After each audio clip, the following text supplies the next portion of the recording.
Hello guys and gals, me Mutahar, and today I gotta talk about something really wild, a story that'll actually knock your socks off, so to speak.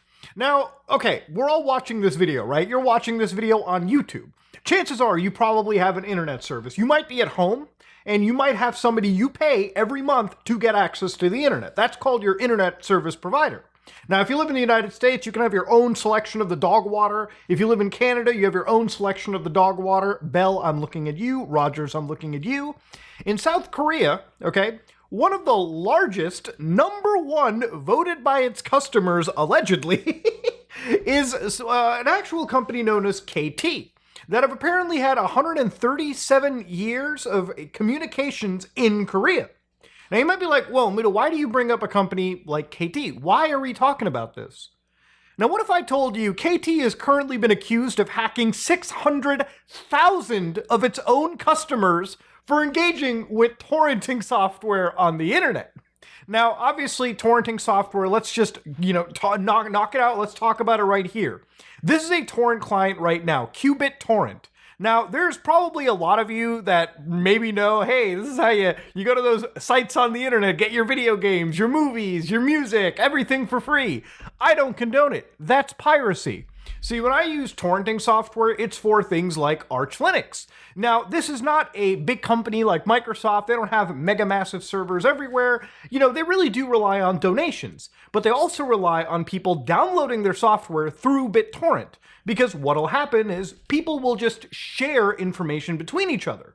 See, the torrent client effectively is a peer-to-peer technology that basically has us sharing information. So if you have a file and you're sharing it on the internet, I download a torrent file, I understand what you're sending, I grab the file from your computer. Now at that moment, as I'm downloading, I'm a leecher, you're the seeder. Once I completely download the file, I become a seeder, you become a seeder. So when the third person joins in, we're both sending our files to that person. And so, as more and more people seed and help the leechers, the more these files get shared around. Now, this technology has been around for a long time, okay?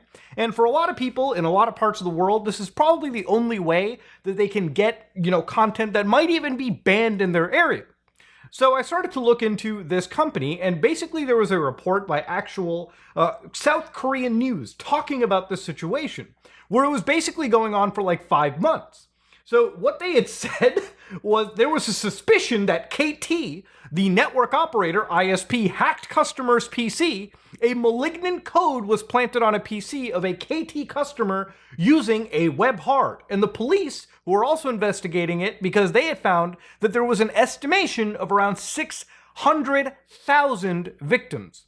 This is a pretty big story in South Korea. Now, obviously, South Korea is kind of like a cyberpunk dystopia. So I'm really hoping that there are some arrests here. I'm really hoping there are some people with serious egg on their face, because this is the wildest story in the world, okay? Imagine if out of nowhere, your internet service provider sent malware allegedly to your computer. That would be not only highly illegal, but a serious lawsuit that you could absolutely win in court. Okay, so to whittle things on back, we gotta understand how South Korean internet works, okay? So remember a couple, December of 2023, when Twitch basically said they were leaving South Korea over what they called prohibitive costs? Well, why would a company that is backed by one of the largest companies in the world, Amazon, consider South Korea to be prohibitively expensive for them, okay? Well, basically what they had effectively said was this was the inevitable consequence of a so-called fair share concept, which again exists in Korea since 2016. So what they had said was a fair share argument goes roughly like this. Maintaining and upgrading telecom services is expensive. So the biggest online service providers whose growing data volumes necessitate the upgrades ought to bear some of the costs. Critics have consistently pointed out that this is effectively a sender-pays proposal that flies in the face of the net neutrality principle, which says network providers should treat all content equally, and that end users already pay the network providers for carrying the traffic. So the telecom companies are basically just trying to double charge. And it is true. Like, at the end of the day, these companies charge you and I money to operate their services. So when we pay them money to access Netflix or something, they shouldn't also go to Netflix and say, you also have to give us money, okay? It doesn't make any sense. These fucking companies are effectively trying to stranglehold everyone that they can. And if you look into it, Netflix literally was sued by telecom companies in South Korea. Like, it was insane how back in the day, all right, when Squid Game was a big poppin' thing in Netflix and around the world, especially in South Korea, a company, SK Broadband, had actually sued Netflix to pay for the costs for increased network traffic and maintenance, because so many South Koreans were deciding to stream Squid Game over to their house, okay? So again, it goes to that double dipping principle. Why should it be that these companies have to pay extra just for distributing any form of information? It literally is a greedy way for telecom companies to double charge both the user and, of course, the services out there. And of course, if these services aren't willing to pay, then the ultimate loser is the fucking user in this situation. And again, a lot of actual groups say that their policies make the internet basically less global because people have to dip out from their country, ultimately more expensive, and because you're basically just picking and choosing who you want to serve, an ultimately less reliable service out there. It's actually so fucking mind-blowing that this exists in the way that it does.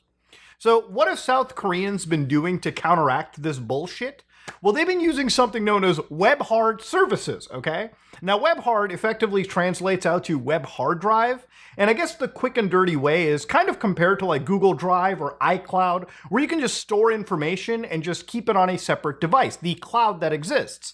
Now, the way that it works, apparently according to the South Koreans out there, and from what I've researched, is you effectively go to this company and you pay for a certain amount of storage. Now, on this storage, people actually drop information onto it and can basically share around full movies, video games, television services, so on and so forth.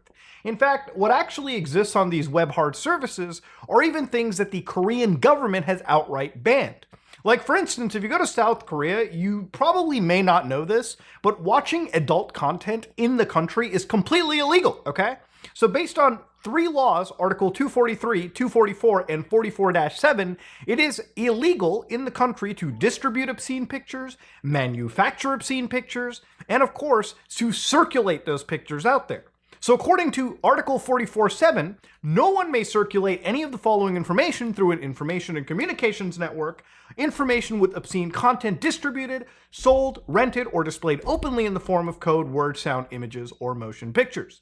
And again, you can actually be imprisoned for not more than 1 year if you decide to, manufacture, possess, import, or export obscene goods.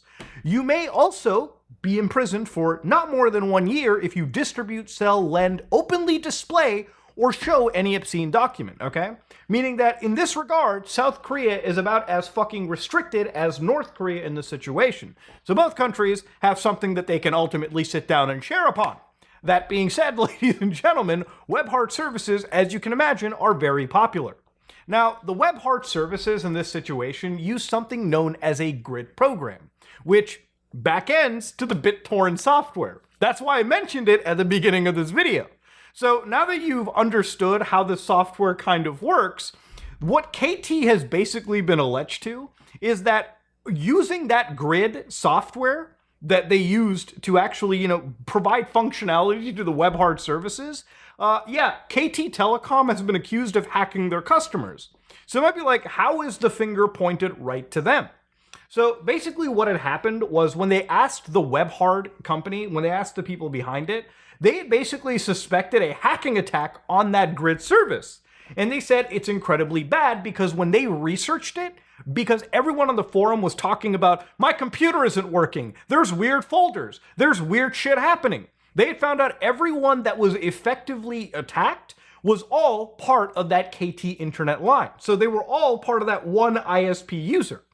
So basically what they said was, since they're the only ones that have problems, the actual malicious problems they saw was on the PCs, strange folders would be made, files would disappear from the system had you downloaded them, and at some moment it was completely neutralizing the entire WebHard program itself. And that itself was pretty scary to see. Now, to understand, this is a very severe allegation, one that the police have been looking into, but the reason why I gave you the whole spiel of how South Korean internet worked is that for this internet service provider to so blatantly break the fucking law, because this is breaking the law under South Korean laws. There had to be a good reason for it. And one of the reasons ultimately, like all things, comes down to money, right? They wanted to basically intercept and ruin the experience for their users who were basically running up the bill for their, bandwidth tap, so to speak. Now, again, people are sort of speculating as to what's effectively been going on, so I decided to dig into WebHard a little bit more. And going to WebHard, basically you can see that they literally exist pretty openly for storing your information and basically collaborating by sharing information. There's no doubt that a massive amount of information transferred off of this is probably pirate materials. But it's a weird thing when a telecom company has to basically break the law in order to stop people from breaking the law.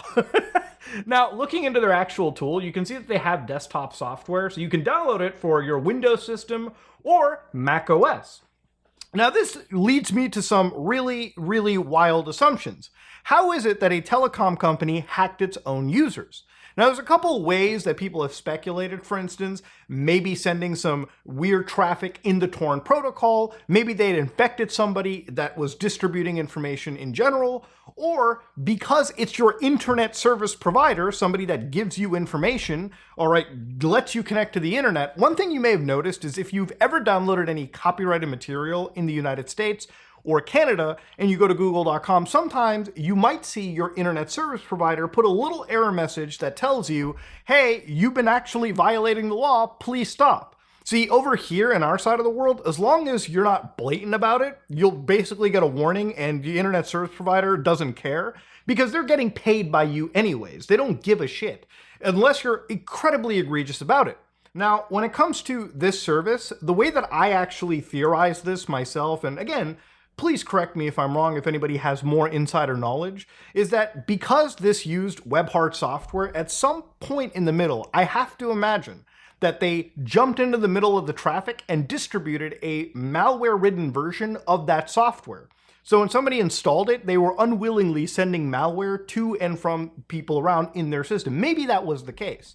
And that would be really easy to prove. Remember, this is an ongoing investigation, so maybe that might be the case. Maybe that might be what comes out. So the smoking gun again is that they were all part of the same internet service provider. So there could be a chance that a malformed version of a program was sent to people, which would be major if true. And honestly, an investigation will reveal it. Or there might have been some injection into the traffic on that BitTorrent client that would only be affecting these specific users, right? Because even regardless of whatever technology may be using to conceal themselves, the ISP would have an understanding of certain traffic. And this is, again, the only weird thing. Had this been a general hack, then more people would have been affected and not just people specifically from one internet service provider. And according to actual articles over here, like the news media, they were actually believing that this was lasting around 5-something months, okay? Now, if that is the case, okay, and it seems like all roads point to them, this is one of the largest abuses of computers that I've ever seen. And it's one of those things where, at the end of the day, when it comes to computer hacking, malware, nothing is scarier than when, your ISP is the malicious one. Because remember, they're your direct connection to the internet. When you really think about it, right, no matter what VPN you want to drop in or whatever, they're the ones that service the traffic to your home. And for a lot of people that aren't careful on the internet and their ISP is allegedly this bad, you could unwillingly lead your computer to be absolutely attacked. And for the people that apparently claim to have bricked computers, all because of their internet service provider and they've used BitTorrent-like software, that's a serious issue. And that's something that I really hope people end up going to jail for, because has this been normalized? If this is normalized, it's a fucking terrible thing to see no matter where you go. Now, this kind of a law is slowly being bled around and implemented into other countries as well, too. I wouldn't be surprised if the Indian government or the European Parliament end up actually introducing it onto their own citizens. And had this been introduced, imagine if a European ISP started pulling this in, or an Indian ISP. Imagine if losing any form of proper net neutrality in the United States, which for a brief period, I believe we had. Now, imagining if a US client, a US ISP ever did this to its own people, that would cause some serious heads to fucking roll. But yeah, one of the things that I saw 2 weeks ago was, again, in order to stop violating the law, in order to prevent violations of the law, a South Korean company allegedly had to break the law. Wild shit indeed. Now, normally I tell people to watch out for stupid stuff to download on the internet. Watch out for that weird link. Watch out for that shady person trying to contact you through the internet. Now it might be a situation where you have to watch out for the shady company you pay every fucking month to not send viruses and malware to your computer. So the only recommendation I can give to my Korean audience, which I don't know how many of you guys are out there, let me know in the comment section below. But if you have any fucking choice to ditch these assholes and go somewhere else, you might as well start considering it, okay? But given the laws in South Korea, I don't know how much better the other fucking options are, okay? It's insane shit. But ladies and gentlemen, if you like what you saw, please like, comment, and subscribe. Dislike if you dislike it. I am out.